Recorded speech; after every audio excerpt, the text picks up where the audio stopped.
T20 world cup 2024 కోసం ఆఫ్ఘనిస్తాన్ జట్టు యొక్క బలాలు బలహీనతలు ఇలా ఉన్నాయి. ముందుగా బలాలు చూస్తే ఆఫ్ఘనిస్తాన్ యొక్క అత్యంత ముఖ్యమైన బలం రషీద్ ఖాన్ నేతృత్వంలోని స్పిన్ బౌలింగ్ అని చెప్పవచ్చు. అతనికి అసాధారణ నైపుణ్యం ఉంది. రషీద్ ప్రపంచవ్యాప్తంగా ప్రీమియర్ టీ20 బౌలర్లలో ఒకడు. అతనితో పాటు ముజిబుర్ రహమాన్, నూర్ అహ్మద్ మరియు మొహమ్మద్ నబీ వంటి స్పిన్నర్లు వైవిధ్యాన్ని అందిస్తారు. ఆఫ్ఘనిస్తాన్ యొక్క స్పిన్ డిపార్ట్మెంట్ ఏ ప్రత్యర్థి జట్టుకైనా ముప్పుగా మారుతుంది.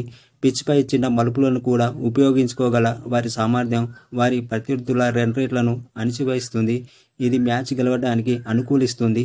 బ్యాటింగ్ మరియు బౌలింగ్ రెండింటిలో ఆఫ్ఘనిస్తాన్కు దూకుడు విధానం ఉంటుంది. ఓపెనింగ్లో ఉన్న రెహమానుల్లా గుర్బాజ్ వంటి బ్యాటర్లు హిట్టింగ్తో ప్రారంభాన్ని అందిస్తారు. ఇది ప్రత్యర్థిపై తక్షణ ఒత్తిడిని తెస్తుంది. ఈ దూకుడు వారి బౌలింగ్లో కూడా ఉంది. నవీన్ ఉల్లాక్ మరియు ఫజలుల్లా ఫరూక్ వంటి బౌలర్లు పేస్ బౌలింగ్ చేస్తారు. దూకుడుగా ఆడుతున్న జట్ల లయకు భంగం కలిగిస్తుంది మరియు ఊహించని విజయాలకు దారితీస్తుంది. అలాగే జట్టు యొక్క బలహీనతలు చూస్తే ఇలా ఉన్నాయి. మంచి హిట్టింగ్ బ్యాటర్లు కలిగి ఉన్నప్పటికీ ఆఫ్ఘనిస్తాన్ నిలకడ సమస్య ఉంది. ముఖ్యంగా మిడిల్ ఆర్డర్లో ఈ సమస్య ఉంది. గుర్బాజ్ వంటి ఆటగాళ్లు మంచి చెడులు ఆరంభాలను అందించగలిగినప్పటికీ మిడిల్ ఆర్డర్లో స్థిరత్వం మరియు అనుభవం లేకపోవడం తరచుగా పతనాలకు దారితీస్తుంది. భారీ పరుగులు చేయకుండా వారిని నిరోధిస్తుంది.